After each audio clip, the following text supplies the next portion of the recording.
Don't judge me, judge your mother.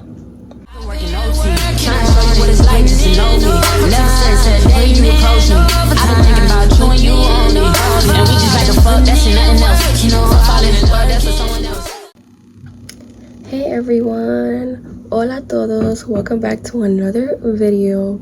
Now this video, I'm sure a lot of you are like waiting to hear the tea just off of my title, but there's no tea. And if there was tea, you think I'm gonna announce it this way? No. Anyways, I've always wanted to make a video about my pregnancy experience and how it went, and also like trying to be a little positive to anyone that is pregnant, because I feel like when I was, I'm not gonna say everyone, but most women were very, I don't want to use the word negative, but just like put fear into me. And I rarely hear any videos of like some kind of like positive encouragement to like push through. And no, I am not saying that it's easy, because it's not easy. And two, I'm not gonna say like go and get pregnant, because that's just not it.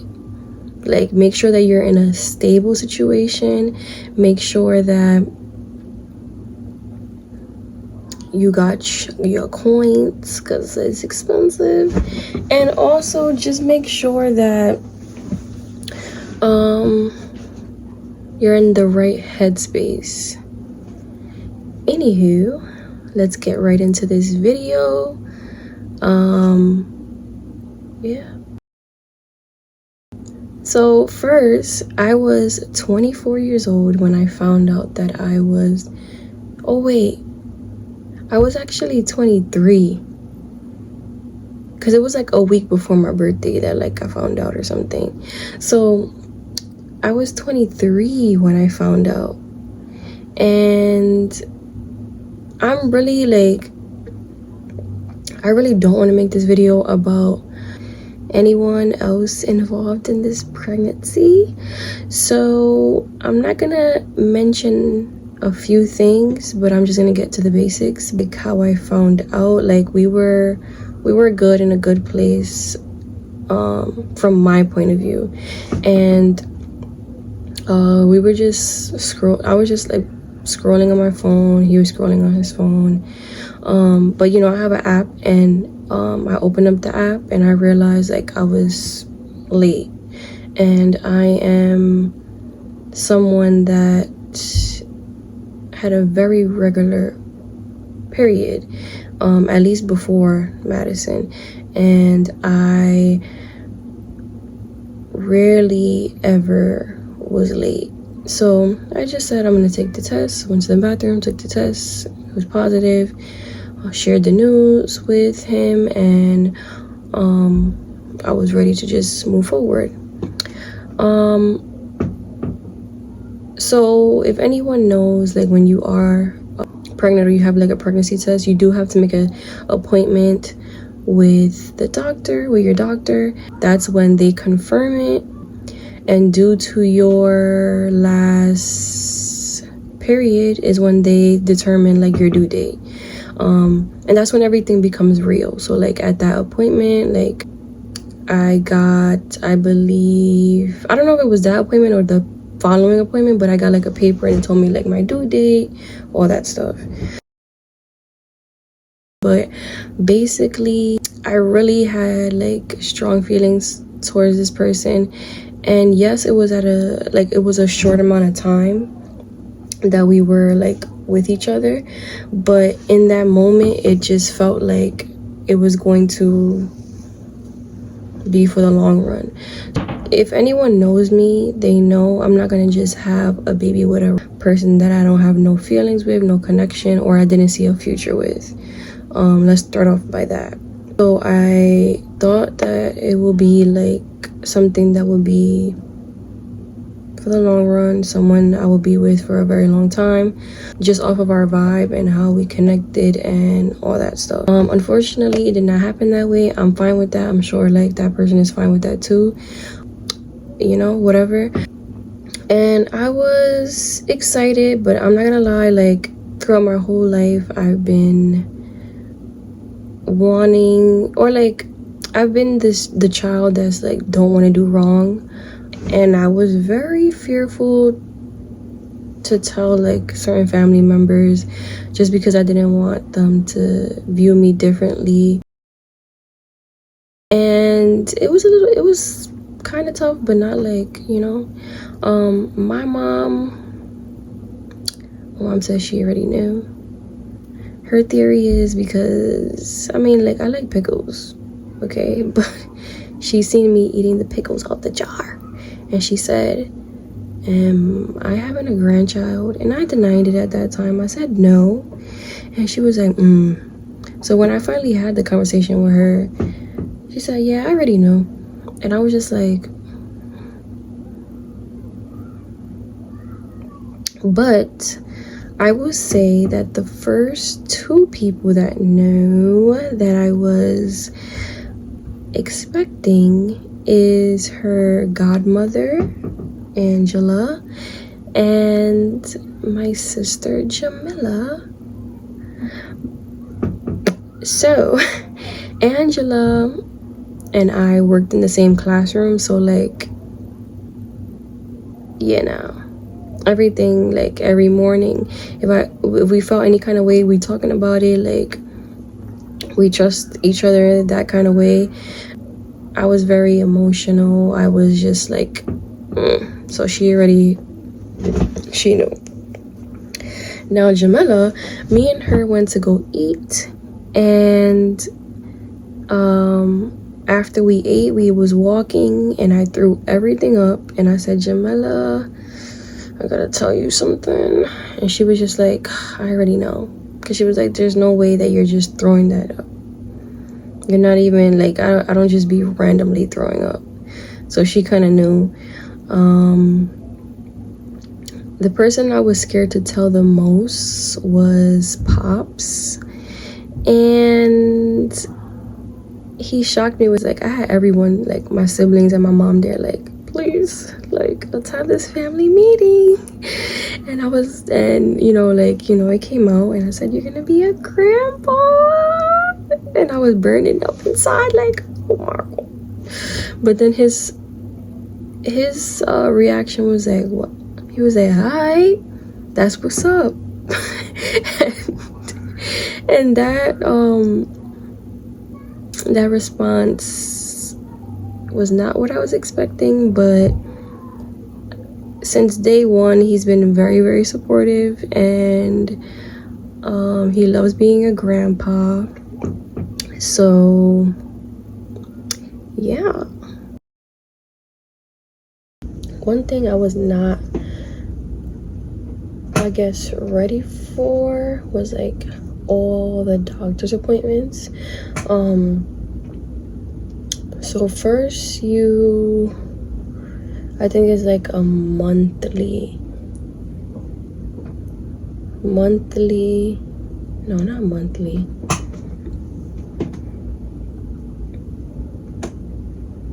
I think it is monthly. This is like 5 years ago, guys. But it was a monthly appointment first, and then it turned weekly towards the end. I think that's how it goes. The first couple appointments is more of like checking the size of the baby to see how far along you are, like the sonogram. Also checking how you are, blah blah blah. And then I don't know if the glucose test is before or after you finding out the gender, but that appointment happens a lot. I feel like that's one thing I want to talk about. When I was preparing for that appointment, I was filled with fear. Like, I'm like, oh my god, it's gonna taste horrible.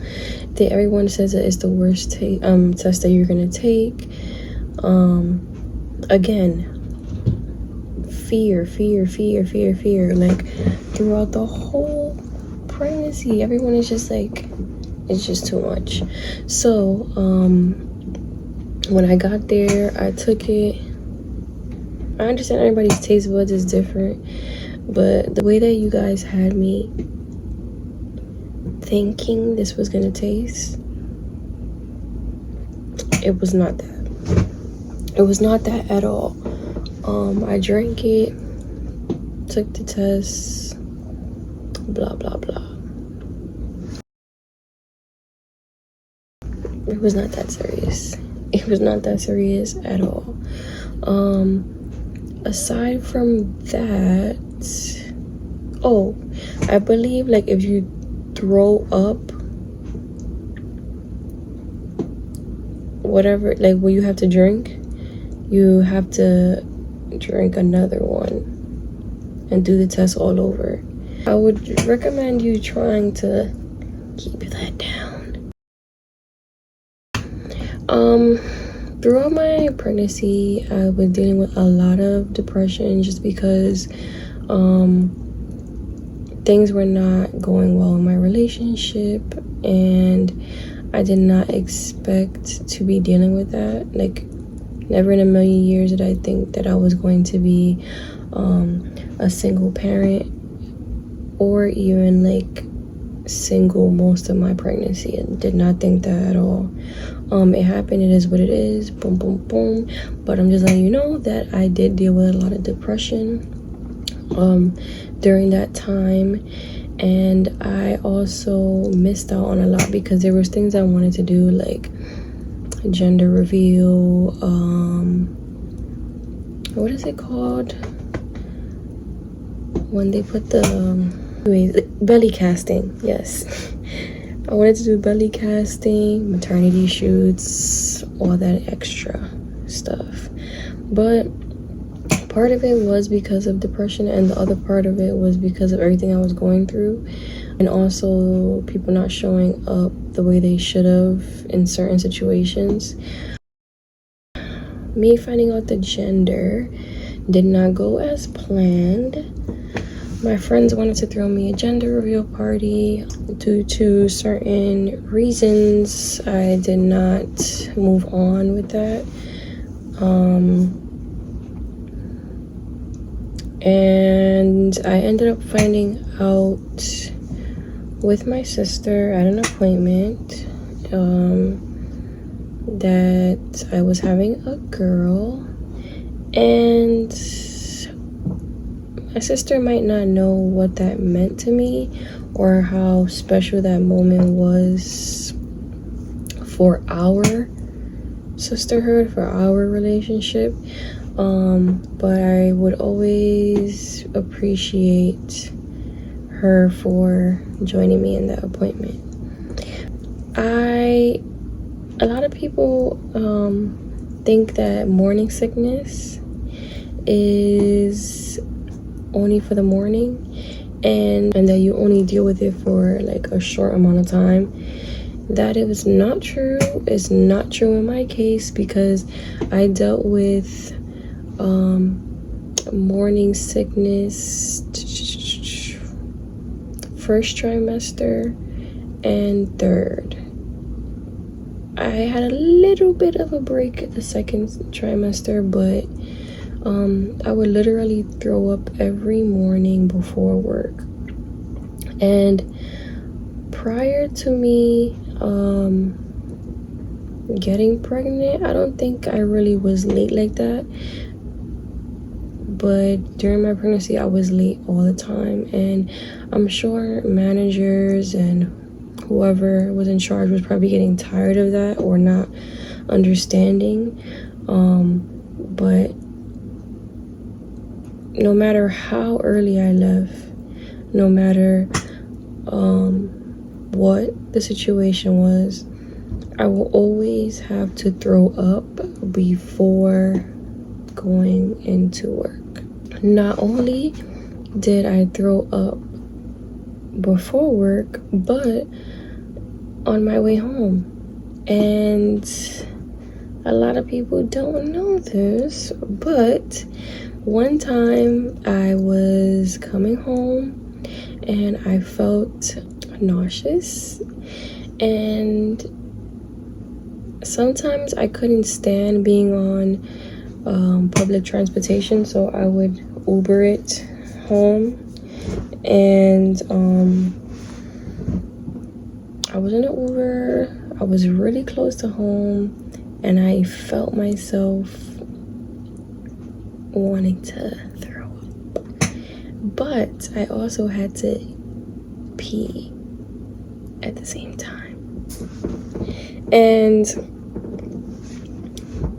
I was literally around the corner from my house, and I told the Uber driver, leave me right here, because I knew I could not keep it in for another second. And I said, let me out right here, it's fine, whatever. I get out, throw up outside on the corner, and as I'm throwing up, pee's just running down my leg. And that's just one of my embarrassing stories, and I'm gonna blame it on the baby, because I would have never done that if I was not pregnant. That was super embarrassing. I was just and I was happy though, because I had black pants that day. Okay, so no one was seeing that.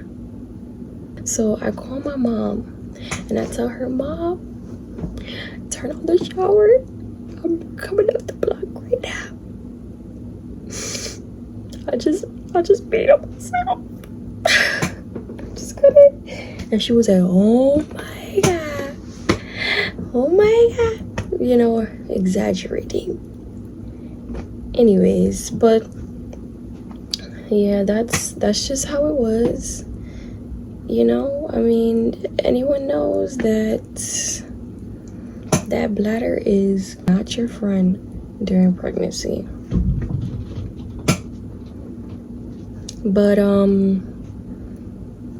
than that, I would say that's the one thing that I had to deal with the most during my pregnancy, is like the nauseous feeling, throwing up every day. She gave me a little break there, but it was every day. Almost every day, at least. And especially if it was like motion, like car, bus, whatever. My cravings, at work, one of my coworkers used to call me the boring pregnant lady, because she loved when one of us was pregnant, because then she would enjoy the cravings. But I did not crave anything crazy. I craved strawberry everything. Literally. Strawberry cake, strawberry milk, strawberry juice, strawberry cookies, strawberry aloe juice, strawberries,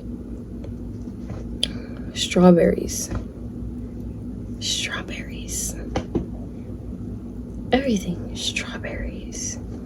And now, I don't know if there's any correlation with it, but now Madison barely eats strawberries, like the actual fruit. She'll eat like strawberry flavored stuff, but the actual fruit is a no for her. Even though, like, I used to give it to her when she was a baby, but now she don't like it. She don't like it. I feel like that was the only thing. Yeah, I didn't have no cravings like that. I wish I did, because that's like the one time that you're excused to just eat whatever, because it'll be like, just because she's pregnant. I know what I really wanted though, and I got it as soon as I gave birth. Because when you're pregnant, they give you a list of stuff that you cannot eat, that you shouldn't eat, whatever.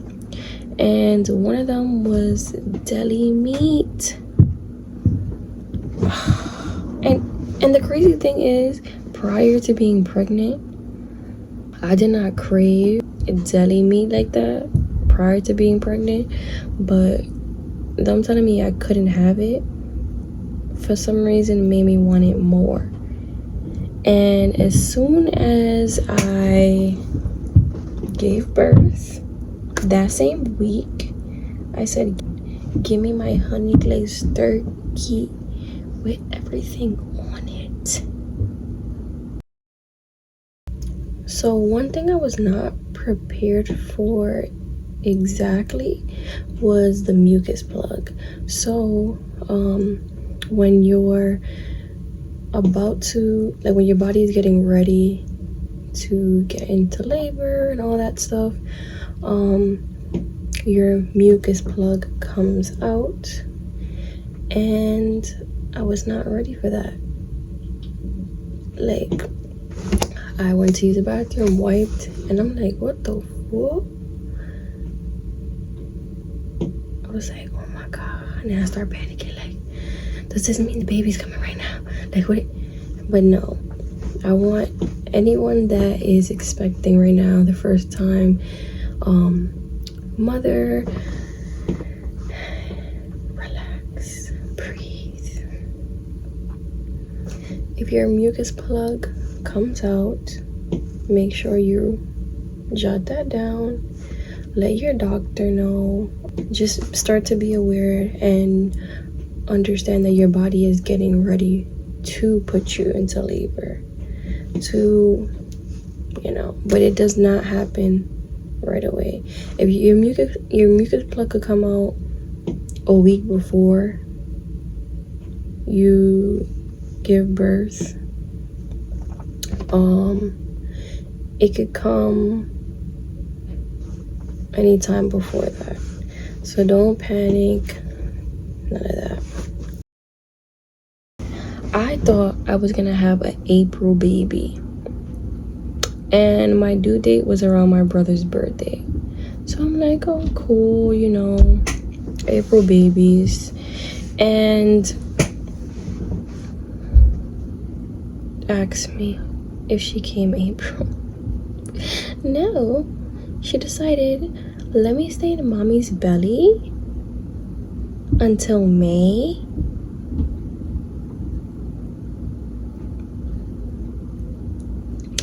Let me get evicted out.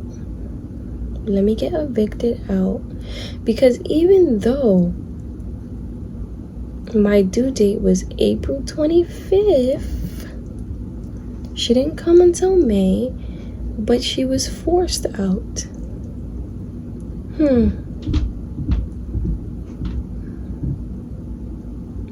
Little girl. Like, and then mind you, I went my whole pregnancy with no freaking stretch marks. Okay? I had none. I put in my oil, bop, bop, bop.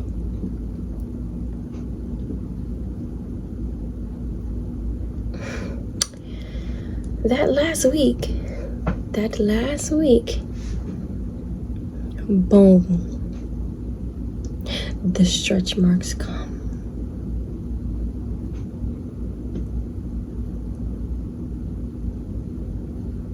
Now, if you would have came on your due date, maybe I would have never had any.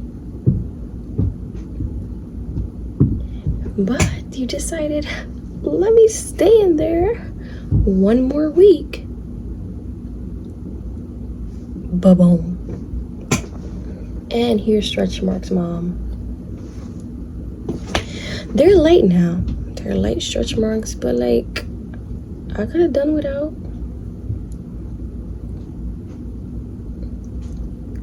yeah, I did have a baby shower, and honestly my vision somewhat came about, but not 100%, because certain people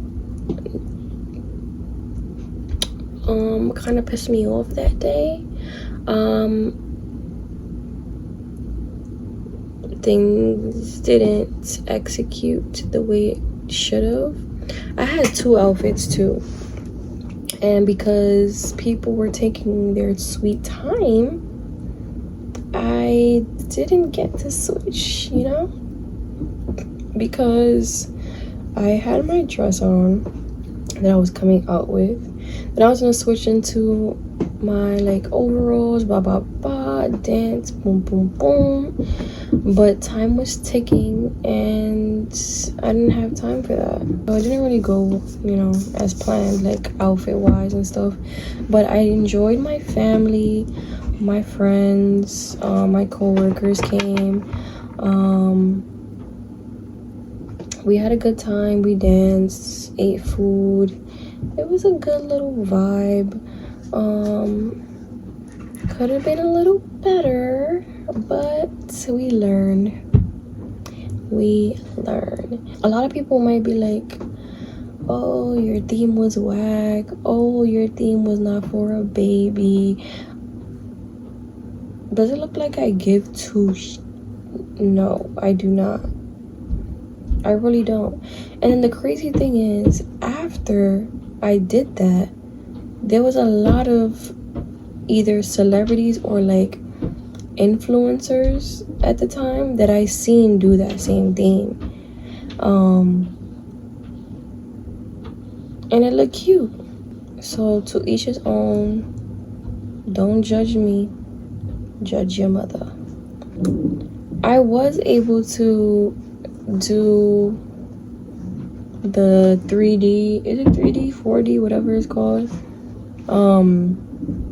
sonograms, and I was able to see her little features and stuff like that. And it's cool, like, when you get that done, because you get to see, like, when they finally do come out, you be like, oh look, like they really did look like this, you know.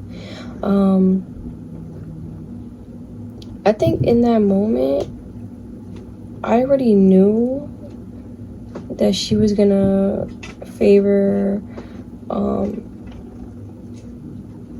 her father and, you know, most of her like features and stuff, but like I didn't know that she had my nose and my lips. And there's like cute things you can do at those centers, like those places that you get 3Ds. You could get the heartbeat and a teddy bear. You can get you could go back and get their foot or their hands dipped in gold, or like whatever you decide to do. You can also do your belly cast there, which is pretty cool. And this place was in the Heights. I don't know if I still have their information, but I know it was in the Heights. I would say that's one thing that was cool that I was able to do. Labor and delivery. So as I said before, I thought that she was gonna be an April baby. So like that whole week I was preparing. I even started my maternity leave that week before her due date, I think. I don't know if it was the week before or the same week, I don't know. But she clearly didn't come out that day, and I was prepared, and any little thing, any kind of pain I was feeling, I went to the hospital. So we went to the hospital because I was feeling some kind of pain, but they sent me back because I was not dilated. Then I had my appointment, and that's when they scheduled me to be induced. So like they're like, if she doesn't come prior to this date, we will have you induced. And that's what happened. I was induced on a Friday at 5 a.m. And then she didn't come until that Sunday morning. As many of you know, like once you're in the hospital in labor, you're not getting food. You're not getting food. You could drink whatever you want to drink, but you're not getting food.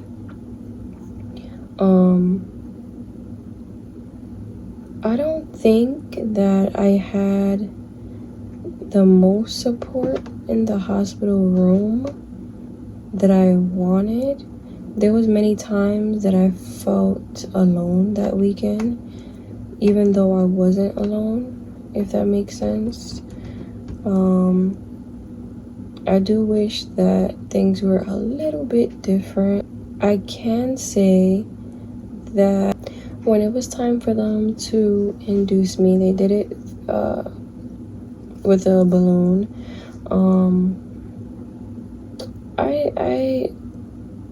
I think what made me scared the most was the fear that others put onto me, building anxiety that didn't really have to be there.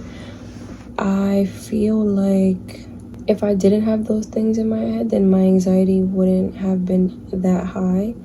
But I do want to say that that process wasn't too painful. It was more of like, okay, let's go. Like, all right, what's gonna happen? What am I gonna feel? Because as I said before, a lot of people said that, you know, when you push out the baby, it's called like a ring of fire, or that it's gonna feel like fire in that area when you're pushing out a baby. They've told me, you know, about the ripping. If you don't know, when you do push out a baby, you can potentially rip around your vagina or towards like your booty hell. So it was these things that people told me that was running through my mind that brought the anxiety to like a 10. I did not know that you had to like wait to push, if that makes sense. So I was feeling pressure, and at that time I told her dad, tell them I'm feeling it. I'm feeling it. All right. So when he did tell them, they informed him that I could not push without the doctor being in the room. Excuse me. And I know that if I ever do have children in the future, I'm able to communicate what I want and need in that situation, in that experience. Cool. I get it. For safety reasons, I have to wait for the doctor. But I waited all weekend, and she wants to come out now. Okay? And I'm feeling the pressure. Get the doctor. And when I realized the doctor is not there, I had to punch the side of the bed a few times to let out my rage, to let out my frustration. Now, the doctor comes in. I'm ready to push. I don't know how many times I pushed, but I know it was a few too many, because I at one point was like, all right, I can't do this no more. And then her dad and the nurses is like, no, keep going. We see her head. Push. So I pushed. pushed and I pushed. My little cone baby came out, because you know when they come out their head, you just pray. You just pray. You just be like, well, if her head is supposed to be like that, then, you know, but I'ma still love her. But she didn't cry. And I was laying there like, why? Like, I know my eyes were shut, but like, I'm aware of it was just like too much going on at the same time. And I'm like, is she okay? Like, I don't hear her crying. Is she okay? He informed me she's okay. The doctor went to check. Then shortly after, she started crying. A little while, like after her dad held her and all that, I said, all right, you can go rest, go shower, whatever he needed to do. So he went and he did that. My family came upstairs to see her, but after some time, like, I was really, really cold. Really cold, and I'm shivering a little bit, and then I see she's shivering a little bit, like, you know, and the nurse came and put like a heated blanket on us. It didn't work. So, you know, it was concerning, and they took her for some testing, and then they also checked me and realized that I needed to get iron through like the IV and all that stuff. And then I'm getting moved to my room now, and it's a shared room with another mother, and I realized my baby is not returning to me, and they let me know that she would be in the NICU because she had fluid in her lungs, and I just wanted her to get better. I was sad, and what made it more sad for me is that, like, I was in a room with another mom. She just, you know, gave birth, and the whole night I'm up and I can't really sleep, but I can't really move either because I'm like hooked to the IV and stuff like that. I hear the baby on the other side, and I'm like, dang, I want my baby. So I'm like sad and stuff, and the baby's crying off and on throughout the night. A cute little cry and everything, and you know, I'm not complaining about that part, but it was just sad because I'm just like, dang, like, at least put me in a room with another NICU mom, because having to hear that was like sad to me. I was able, like, after, because they told me to get rest, so I got some rest, and after, you know, when I woke up, I was able to go check up on her, and I could visit her any time I want and speak to the doctors. She could not eat until like certain test results came back. So I believe she went a full 2 days or a day and a half without eating, and that also broke my heart too, because like, who wants that? Who wants, you know, their baby not to eat, you know? But when the test results came back and it was approved for her to eat, they wanted me to try breastfeeding, and it was very difficult to get her to latch on at first. They even asked for dad to help get that going. And she latched, I think, like twice in the hospital, but it was a difficult thing to do. Then I was eventually released from the hospital, and after that she was released the Friday before Mother's Day. And I was really happy because I'm like, I get to spend Mother's Day outside of the hospital with my little baby. And I was really happy for that. At home, she did not get to latch on as much either. So I was pumping and giving her breast milk, or it will be like a mixture of breast milk and formula, because I wasn't really like producing as much as she needed at the time.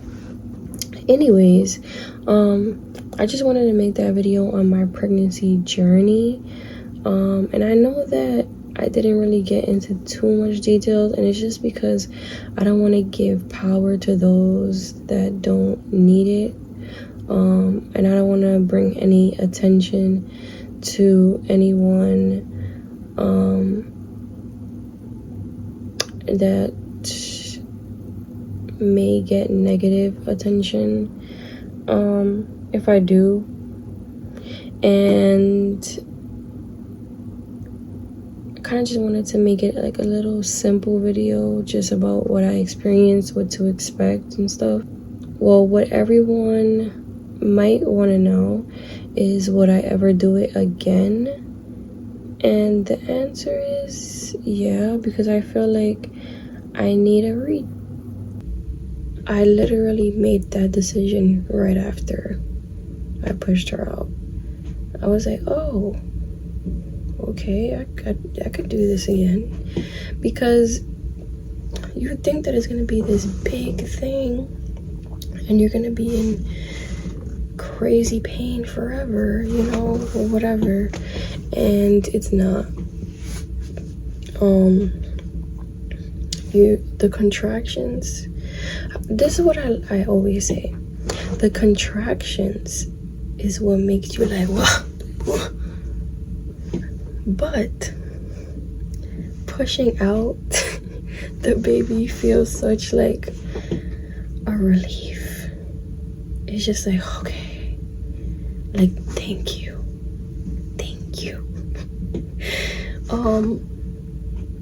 I am not a fan of how my afterbirth situation happened. Like, I literally felt like each needle, because I had a small tear. I felt it. And then, like, after you give birth to the baby, you give birth to the placenta. I don't know if they were in a rush to go to another person's room. I don't know, but I felt the hand like reaching for the placenta, and it's just like, can my body just push it out?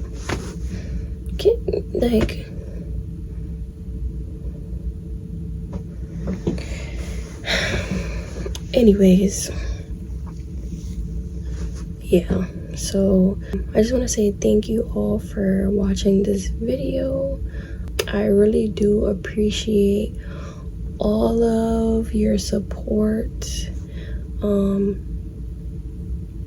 It's crazy because, like, we all want to see hundreds and thousands of subscribers, but one thing I learned by watching other YouTubers is enjoying the moment when you are just starting out, right? So I'm grateful for every milestone. I'm grateful for the opportunity to practice, and trust me, there's tons of videos that don't get put out there due to either quality or maybe like something happened with the video. So though I have like about 13-14 videos on my channel, I'm still getting practice,